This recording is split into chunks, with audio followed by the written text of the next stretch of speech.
تعلیم دینے پر، ایمان اور عقائد کو مضبوط کرنے پر جس اولاد کے لیے اس والدین نے پیسے خرچ نہ کیے ہو وہ باپ کہلانے کے لائق ہی نہیں۔ اور پھر آپ موازنہ کریں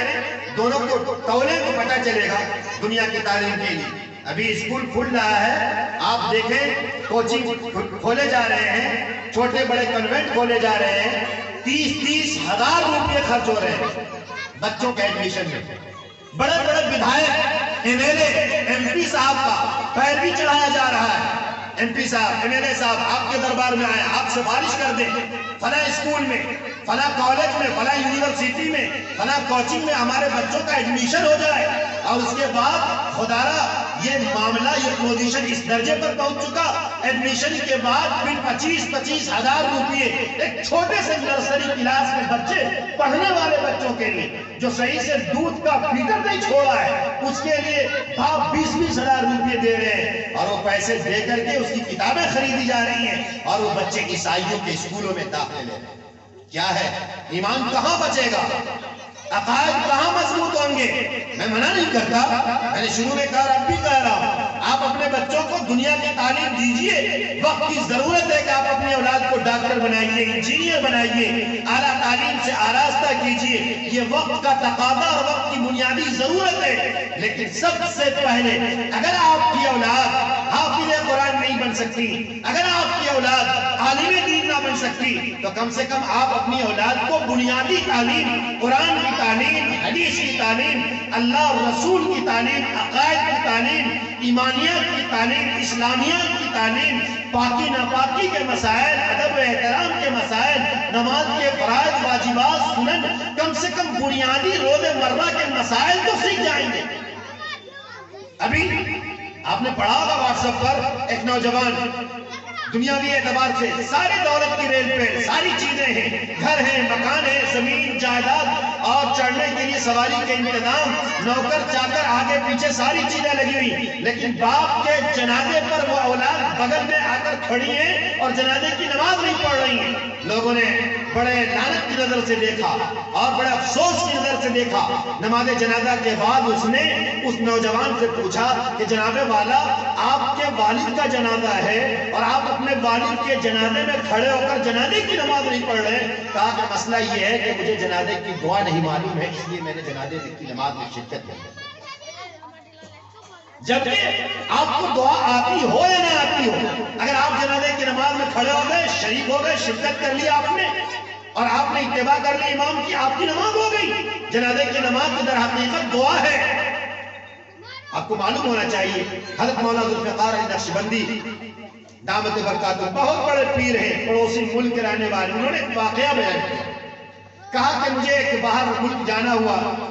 گیا، اتفاق سے ایک نوجوان دوڑتا ہوا آیا، کہا حضرت میں آپ کو جانتا ہوں، میں بھی اسی پڑوسی ملک پاکستان سے تعلق رکھنے والا ہوں، اور میرے والد یہ کہیے حسن اتفاق کہ آپ تشریف لے آئے، آپ اللہ والے ہیں، اور اداسی کا معاملہ یہ ہے، غمگین کا معاملہ یہ ہے کہ میرے ابا کا جنازہ انتقال ہو گیا، جنازہ رکھا ہوا، جنازے کی نماز پڑھا۔ حضرت مولانا گئے، جنازے کی نماز پڑھائی آپ نے۔ جنازے کی نماز پڑھانے کے بعد جنازے کو اٹھایا گیا اور وہ نوجوان زارو قطار رونا شروع کر دیا، دھارے مار مار کر رو رہا ہے، اور حضرت کو پکڑ لیا۔ آپ نے فرمایا ہو سکتا ہے باپ کا جنازہ ہے، بیٹے کو رونا آئے گا، یہ تو افسوس، فکر، غم، مصیبت کے پہاڑ تو ٹوٹیں گے، رونا تو آئے گا۔ آپ نے تسلی دی، تشفی دی، کہا کوئی بات نہیں، ہر ایک کو مرنا ہے، ہر ایک کو جانا ہے، جو تسلی اور تشفی کے کلمات ہو سکتے اس نے کہا۔ اس نوجوان نے کہا حضرت رو اس لیے نہیں رہا ہوں کہ ابا کا جنازہ ہے، مرنا تو ہر ایک کو ہے، رو اس لیے رہا ہوں آج اس بڑے ملکوں میں جہاں آج ہماری زندگی گزر رہی ہے، اس ملک میں اللہ نے ہر نعمت سے سرفراز کیا، اور باپ والد محترم نے جیتے جی مجھے انجینئر بنایا، اعلیٰ تعلیم سے آراستہ کیا، میرے گھر میں نوکر خادم خادمہ موجود ہیں، چڑھنے کے لیے سواری کے انتظامات ہیں، اور ہر طرح کے خادم غلام نوکر موجود رہتے ہیں، شاہی زندگی گزر رہی ہے، کسی طرح کی کوئی کمی نہیں ہے، لیکن رونا اس لیے آ رہا ہے کاش میرے والد محترم بچپن کی زندگی میں اگر انہوں نے مجھے قرآن و سنت کی ایک چھوٹی سی جھلک، دین کی، ایمان کی، اسلامی عقائد، بنیادی تعلیم سے اگر میرے والد مجھے آراستہ کر دیتے تو آج والد کا جنازہ سامنے موجود ہے، کم سے کم باپ کے جنازے پر جنازے کی نماز کی دعا تو پڑھ لیتا، جنازے کی نماز، جنازے کی دعا یاد، اس لیے روتا۔ سینکڑوں ایسے افراد ہیں، ہزاروں ایسے انسان ہیں اللہ کے بندے جنہیں دعا یاد ہے۔ اب تو موبائل کا زمانہ ہے، جسے موبائل چلانے نہیں آتا وہ موبائل چلانے جان گیا۔ اس میں کتنے ایپس ہیں، کیا کیا طریقے ہیں، کیا کیا اس میں فیشن دیے گئے، ساری چیزیں موجود اور لوگ یاد رکھ رہے ہیں، سیکھ رہے ہیں۔ وقت نہیں ہے تو قرآن پڑھنے کے لیے وقت نہیں ہے، وقت نہیں ہے تو نماز کا طریقہ سیکھنے کے لیے وقت نہیں ہے، وقت نہیں ہے تو باپ کے جنازے اور ماں کے جنازے پر کھڑے ہو کر کے جنازے کی دعا یاد کرنے کے لیے وقت نہیں ہے۔ ماں باپ کا حق کوئی ادا کر سکتا ہے؟ وہ اولاد جس نے پوری زندگی اپنے والدین کی قدر کی، جس نے اپنے ماں باپ کو عزت و عظمت کی نگاہ سے دیکھا، پوچھو ان سے ذرا، ان کے دل کی دنیا بہ گئی ہوں گی، ان کے تو دل کے پارے پارے ٹکڑے بن گئے ہوں گے۔ بوڑھی بھی تھی تو ماں تھی۔ جس طریقے سے ماں کہتی ہے کہ اولاد کانا ہی اولاد ہے، اولاد تو ہے، اولاد لگڑا لولا ہی صحیح اولاد تو ہے۔ ان اولادوں سے پوچھو جن کے ماں باپ، جنہوں نے اپنی زندگی میں، جنہوں نے اپنے ماں باپ کی قدر کی، جنہوں نے اپنے ماں باپ کو عزت و عظمت کی نگاہ سے دیکھا۔ اور آج اس موجودہ دور میں مجھے کہنے کے لیے وقت اس کی اجازت نہیں دے رہی ہے، ورنہ میں آپ کو بتاتا سردی کا بھی موسم ہے اور وقت بھی اجازت نہیں ہے کہ میں زیادہ دیر کہہ سکوں، اذان ہو چکی ہے، نماز کے لیے بھی جانا ہے۔ موجودہ دور میں نوجوان نسل یہ سمجھے، ان کے لیے یہ پیغام ہے، ان کے لیے یہ سبق ہے، وہ سبق لے کر کے جائے۔ آج کوئی نوجوان اگر یہ سوچتا ہے مولوی صاحب ہم اپنے ماں باپ کے حق میں خوب پیسے خرچ کرتے ہیں، خوب پیسے خرچ کرتے ہیں اور دنیا کو ڈھنڈورا پیٹتا ہے، تو یاد رکھے وہ تمہارے ماں باپ کی دعاؤں کا صدقہ ہے کہ اللہ تعالیٰ نے تمہیں زندگی کے اس موڑ پر کھڑا کیا۔ لوگوں کو احساس نہیں ہے۔ بہت سارے نوجوان کہتے ہیں مولانا صاحب ماں باپ میرے ہی پاس رہتے ہیں، ماں باپ کو ہم اپنے پاس رکھتے ہیں، بڑے فخر سے کہتا نہیں کہتا ہے ماں باپ میرے پاس رہتے۔ جملہ بدلو نوجوانوں، ماں باپ تمہارے پاس نہیں رہتا، بلکہ یہ کہو کہ ہم ماں باپ کے پاس رہتے ہیں۔ انداز بدلنے کی ضرورت ہے، احساس نہیں ہے لوگوں کو۔ نوجوان نسلوں آج سماج میں دیکھو، شادی ہو گئی، بیوی کو ترجیح دی گئی، پوچھتا نہیں باپ کو، پوچھتا نہیں اپنی بوڑھی ماں کو۔ میں منع نہیں کرتا، آپ شوہر بیوی کی بھی قدر کیجیے، اس کے حقوق کو بھی ادا کیجیے، لیکن ساتھ ہی ساتھ شریعت اس بات کی آپ کو اجازت دے رہی ہے کہ آپ اپنے والدین کا حتی الامکان اپنی صلاحیت کے اعتبار سے ان کی عزت و عظمت کو پہچانیے۔ کہتا مولی صاحب صبح میں بھی مانگتی ہے، شام میں بھی پیسے مانگتی ہے، بھیک منگی میں تمہارے چکر میں فقیر بن جاؤں؟ یاد رکھو ماں باپ کے حق میں خرچ کرنے سے کوئی اولاد فقیر نہیں بنتی، کوئی اولاد غریب نہیں بنتی، کوئی اولاد تلاش نہیں ہوتے، بلکہ اللہ تعالیٰ زندگی کے اس موڑ پر کھڑا کر دیتے ہیں جہاں اسے احساس بھی نہیں ہوتا۔ گاؤں میں سینکڑوں ایسے افراد آپ کو مل جائیں گے جس کو آپ نے حقارت کی نگاہ سے دیکھا کہ یہ بھلا زندگی میں کیا کرے گا۔ 5 سال 10 سال کے بعد پتا چلا بڑے بڑے کارخانے، بڑے بڑے فیکٹری ہیں، بڑے کارخانے کے مالک بنے بیٹھے ہیں، بڑے فیکٹریوں کے مالک بنے بیٹھے ہیں۔ دلی میں بھی زمین ہے، مدراس میں بھی زمین ہے، کلکتہ میں بھی فلائٹ بنا کر رکھ رہا ہے اور بڑی فراوانی ہے۔ کبھی سوچا آپ نے انہیں حقیر سمجھ کر نہ گل کرو یارو، یہی چراغ جلال تو روشنی ہوگی۔ تجھے نہیں معلوم ہے دنیا والوں تم نے اسے حقیر سمجھا، اس کے پیچھے اس کے بوڑھی ماں، اس کے بوڑھے باپ کی دعائیں شامل ہیں۔ ماں باپ کی دعائیں، ماں باپ کی قدر کیجئے۔ آج یہ مجلس اسی نسبت سے سجائے اور بسائے گئے۔ میری بڑی ممانی غالباً سائرہ مرحومہ، سائرہ خاتون مرحومہ اللہ کی پیاری ہو گئی۔ اللہ تعالیٰ قبر میں کروٹ کروٹ آرام، سکون، عافیت نصیب فرمائے۔ میں یہی بنیادی چیزیں کہہ رہا۔ یقیناً مرحومہ دنیا سے چلی گئی لیکن ان کے لگائے ہوئے پودے موجود ہیں۔ الحمدللہ آج میں فخر سے کہہ سکتا ہوں ہمارے اس خاندان میں، نانیالی خاندان میں، رشتہ داروں میں، تعلقات و متعلقین والوں میں الحمدللہ حفاظ کرام پیدا ہو چکے ہیں اور ہوئے ہیں، اور ایک نئی نسل چل رہی ہے حافظ قرآن۔ ان کے پوتے بھی حافظ قرآن بن رہے ہیں۔ اللہ تعالیٰ ان کا اجر مرحومہ کو دے۔ تو میں منع نہیں کرتا، آپ شوق سے ڈاکٹر بنائیے، انجینئر بنائیے، پروفیسر بنائیے، اعلیٰ تعلیم سے آراستہ کیجئے، لیکن آپ اپنی اولاد کو کم سے کم قرآن و سنت کی آپ اتنی تعلیم سے آراستہ کر دیجئے کہ مرنے کے بعد یہ آپ کے لیے نجات کا ذریعہ بن سکے۔ پہلی چیز۔ دوسری سب سے اہم چیز یہ ہے کہ آپ جس دور سے گزر رہے، جو میں نے آپ کو ہلکی سے اشارے جھلک میں آپ کو بتلایا، ماں باپ کو قدر کی نگاہ سے دیکھیں۔ اللہ کے نبی نے فرمایا اذا اتخذ الفیء دولا والامانة مغنما والزکاة مغرما وتعلم لغير الدین واتى الرجل امرأته وامه وادنى صديقه اقصاباه الى آخر آیت الحدیث۔ اللہ کے نبی نے فرمایا قیامت کی 15 نشانیاں ہیں، 15 نشانیاں۔ اس 15 نشانیوں میں ان 15 علامتوں میں سے ایک یہ بھی ہے کہ قیامت کے قریب وقتوں میں آپ دیکھیں گے کہ نوجوان اپنے دوست کو قریب کرے گا، نوجوان اپنے ساتھیوں کو عزیز سمجھے گا، نوجوان اپنے دوستوں کے پیچھے اپنی دولتوں کو بہائے گا، لیکن باپ کے سینے پر مکہ مارے گا، اسے گالیاں دے گا، اسے برا بھلا کہے گا، اسے لعن طعن کرے گا۔ آج جس دور سے گزر رہے ہیں، سماج میں سینکڑوں ایسے نوجوان مل جائیں گے جو نشہ کے استعمال کرنے کے بعد یا ایسے بھی لڑائی جھگڑے کے نوبت پر وہ اپنی ماں کو ماں نہیں سمجھتا، بوڑھے باپ کے سامنے عزت و عظمت سے پیش نہیں آتا۔ اگر اسے پتا چل جائے اس اولاد کو کہ تجھے نہیں معلوم ہے، بوڑھے باپ جن کے چہرے پر جن کے داڑھی کے بال سفید ہو چکے ہیں، پیغمبر نے فرمایا کہ جب وہ بوڑھا باپ جن کے چہرے کے داڑھی کے بال سفید ہوتے ہیں اور وہ انسان اللہ کے سامنے ہاتھ اٹھاتا ہے، دعائیں مانگتا ہے، اللہ اس کی دعا کو رد نہیں کرتا۔ اگر یہ فضیلت، یہ مقام، یہ عزت، یہ عظمت، یہ مرتبہ اگر اس اولاد کو پتا چل جائے تو خدا پاک کی قسم وہ اولاد کبھی اپنے باپ کو گالی تک نہیں دے گی۔ لیکن آج زمین کیوں نہیں پھٹے گی؟ بے موسم کے بارش کیوں نہیں آئیں گی؟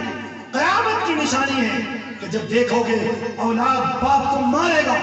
ماں کو گھسیٹے گا، اسے گالیاں دے گا، اسے برا بھلا کہے گا، اس کے سامنے بدزبانی کرے گا، اس کے سامنے لعن و طعن کرے گا، اس کو برے نام سے پکارے گا، اور اپنے بچپن کی زندگی اور اپنی پیدائش کے احساس کو بالائے طاق رکھ دے گا، تو یاد رکھنا قیامت قریب ہے، یاد رکھنا قیامت قریب۔ اس لیے نوجوان نسلوں، میں آپ کو یہ پیغام دینا چاہتا ہوں کہ جس کے ماں باپ زندہ ہیں، پیغمبر نے ایک موقع پر ماں باپ کی عزت اور عظمت اور فضیلت بیان کی تو صحابہ کرام نے پوچھا یا رسول اللہ صلی اللہ علیہ وسلم، آپ مجھے یہ بتائیے کہ یہ تو ان کے لیے ہے جن کے ماں باپ زندہ ہیں، وہ جائے گا، توبہ کرے گا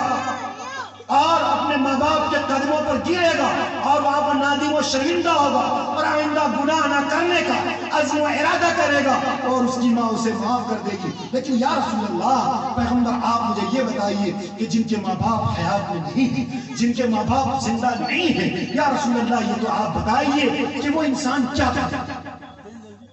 اللہ کے نبی صلی اللہ علیہ وسلم نے ارشاد فرمایا یاد رکھو جس کے ماں باپ زندہ نہیں ہیں، رات کی تاریکی ہو یا دن کا اجالا ہو، جائے اور وضو کرنے کے بعد رات کی تاریکی میں یا دن کے اجالے میں کسی کونے میں بیٹھ کر کے اپنے رب کو حاضر ناظر کر کے کہے اللہ بڑا پاپی ہوں، اللہ بڑا مجرم ہوں، اللہ اقراری مجرم ہوں، میں نے بڑے بڑے گناہ کیے ہیں، اللہ تیرے نبی نے فرمایا ہے رضا اللہ فی رضا الوالد وسخط اللہ فی سخط الوالد، ماں باپ کی ناراضگی میں رب رحمان کی ناراضگی ہے اور ماں باپ کی رضامندی میں رب رحمان کی رضامندی چھپا ہوا ہے۔ یا اللہ تیرے پیغمبر تیرے حبیب نے فرمایا ہے اللہ میں نے بڑا گناہ کیا ہے، میں بڑا پاپی ہوں، بڑا مجرم ہوں، اللہ مجھے معاف کر دے۔ بندہ جب اس احساس کے ساتھ، بندہ جب اس عزم کے ساتھ، بندہ جب اس ارادے کے ساتھ اٹھتا ہے اور رب کے سامنے دعائیں کرتا ہے، ہاتھ پھیلاتا ہے، اللہ تعالیٰ اس کی دعاؤں کو سنتا ہے اور آئندہ گناہ نہ کرنے کا عزم ارادہ کرتا ہے اور اپنے ماں باپ کے متعلقین، باپ کے دوست سے اچھے تعلقات قائم کرتا ہے، حسن سلوک قائم کرتا ہے، تو یاد رکھیے پھر اللہ تعالیٰ اس کے گناہوں کو ختم کر دیتا ہے، اللہ تعالیٰ اس کے گناہوں کو مٹا دیتا ہے۔ اس لیے یہ طریقہ پیغمبر نے فرمایا دعائیں کرے، دعائیں کرے۔ دعاؤں کا طریقہ بتلا، رب ارحمہما کما ربیانی صغیرا، اے میرے اللہ، اے میرے پالنہار، اے میرے مالک، اے کائنات کے بنانے والے اللہ، آپ علیم بذات الصدور ہیں، آپ کالی رات میں کالے پہاڑ کے اندر کالی چوٹیوں کی رینگنے کی آوازوں کو سنتے ہیں میرے اللہ، اتنے بڑے آسمان کو بغیر کسی کھوٹے اور کھمبے کو آپ نے قائم کر دیا، اے میرے مالک آپ علیم بذات الصدور ہیں، آپ غفور رحیم ہیں، آپ رحمان ہیں، اللہ آپ اللہ ہے، اللہ ہم کس در پر جائیں، اللہ میں اقراری مجرم ہوں، اللہ میرے گناہوں کو معاف کر دے۔ اس احساس کے ساتھ نوجوان جب جاتا ہے تو یقین مانو اللہ کی مدد و نصرت آتی ہے اور اللہ اس کے گناہوں کو معاف کرتا ہے۔ یہ عزم کیجئے، یہ ارادہ کیجئے، اور جس کے ماں باپ زندہ ہیں اس کے لیے آفر ہے، آفر، انعام ہے، انعام، وہ جائے۔ وقت ہو رہا ہے ایک واقعہ بتا کر اپنی بات ختم کر دوں۔ ایک بڑے عالم دین نے بیان کیا، ایک پروگرام سے وہ تشریف لا لے، دیکھا کہ سڑک کے کنارے ایک نوجوان پڑا ہوا ہے، چادر پڑی ہوئی ہے اور اس کے جسم پر چادر تنی ہوئی ہے، مکھیاں پھنپھنا رہی ہیں اور وہ اندر سے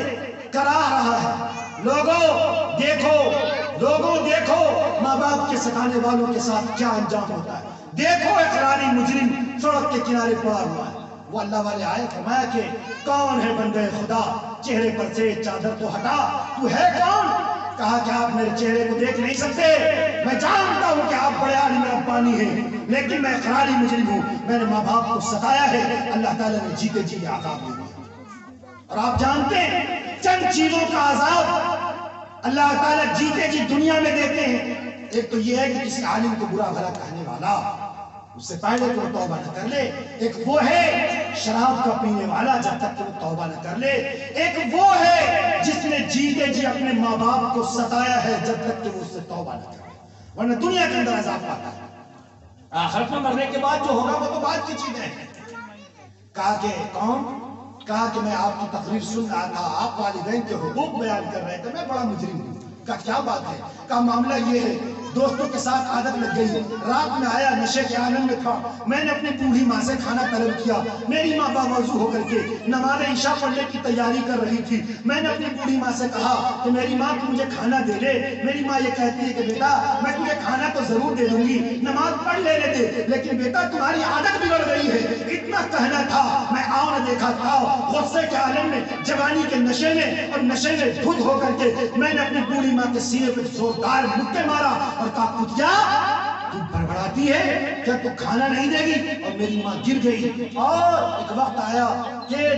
درد کی تاب نہ لانے کی وجہ سے وہ دنیا سے رخصت ہو گئی، لوگوں نے کفن دفن کیا، دفنا کر کے واپس آئے، مولانا صاحب وہ دن ہے اور آج کا دن ہے جس ہاتھ سے میں نے مکہ مارا تھا اس ہاتھ میں سوجن آ گیا، ڈاکٹروں کا مشورہ آیا ہاتھ کاٹ لیے جائیں ورنہ جسم میں پوزن آ جائے گا، میں نے ہاتھ کٹوا لیا، پھر جسم کے اندر یہ پوزن اور یہ زہر پھیلتا گیا، پورے جسم کے اندر زہر پھیل گیا، اور فرمایا کہ پورے جسم سوجن میں مبتلا ہو گیا، کیڑے آ گئے، محلے والوں نے اٹھا کر کے سڑک کے کنارے لا کر کے رکھ دیا، لوگ نفرت کرنے لگے، بھائی دور ہو گئے، رشتے دار دور ہو گئے، ہر ایک یہی کہتا تھا ماں کو ستانے والے، باپ برا بھلا کہنے والے، ماں کی بددعائیں لینے والے کا انجام یہی ہوتا ہے، ماں کے ظالموں کے ساتھ یہی معاملہ ہوتا ہے۔ مولانا صاحب اب میری ماں دنیا میں نہ رہی، میں کیا کروں؟ اس کے بعد وہ چادر ہٹایا اور کہتا ہے مولانا صاحب دیکھ یہ میرے چہرے کو دیکھ، دیکھا کہ پورا جسم انسانوں جیسا بنا ہوا ہے اور اس کا چہرہ کتا نما بنا ہوا ہے، کتا جیسا بنا ہوا ہے۔ کیا پتا چلا؟ ماں باپ کے ستانے والوں کے ساتھ یہی انجام۔ اور میں آپ کو کہوں میرا مشاہدہ تجربہ ہے اور پیغمبر کی حدیث ہے، اللہ کے نبی نے فرمایا ہما جنت و نار، وہی تمہارے لیے جنت ہے، وہی تمہارے لیے دوزخ ہے۔ اے میرے بھائیو خدا پاک کی قسم میرا اپنا تجربہ ہے، اگر آپ چاہتے ہیں دنیا میں ترقی اور آخرت میں اپنے رب کے سامنے سرخ ہوئی تو کم سے کم اپنے ماں باپ کی خدمت نہ کرتے نہ کیجئے۔ میں آپ کو اس کے اوپر زبردستی تو نہیں کر سکتا، لیکن اپنی ذات سے، اپنی زبان سے، اپنی زندگی سے خدا پاک کی قسم آپ ان کے دل کو ٹھیس بھی نہ پہنچائیں۔ یہی چند باتیں، کبھی وقت رہا تو انشاءاللہ باتیں آگے کی جائیں گی، وقت اجازت نہیں ہے، عشاء کا وقت بالکل قریب ہے، 7:45 ہونے والا ہے، دعا کر لیجیے اللہ تعالیٰ جس نیک مقصد کے تحت آج کا یہ پروگرام کا انعقاد کیا ہے، اللہ تعالی ہماری ممانی کو اور ہمارے ماموں کو اور ہمارے نانحالی رشتہ دار میں نانا اور نانی کو اور جتنے بھی متعلقین اور جتنے بھی تعلق والے خاندان میں اور دوست و احباب میں ہیں، اللہ تعالیٰ سبوں کو قبر میں کروٹ آرام و سکون عافیت نصیب فرمائے، اور اللہ پورے عالم کے ایمان والے مرد و خواتین جملہ مومنین مومنات کی مغفرت فرمائے، خصوصاً سرزمین حسن پور باغڑ کے قبرستان میں جتنے بھی لوگ مدفون ہیں، اللہ تعالیٰ کی سبوں کی مغفرت فرمائے۔ درود شریف پڑھ لیجیے۔ اللہم صلی اللہ علیہ وسلم۔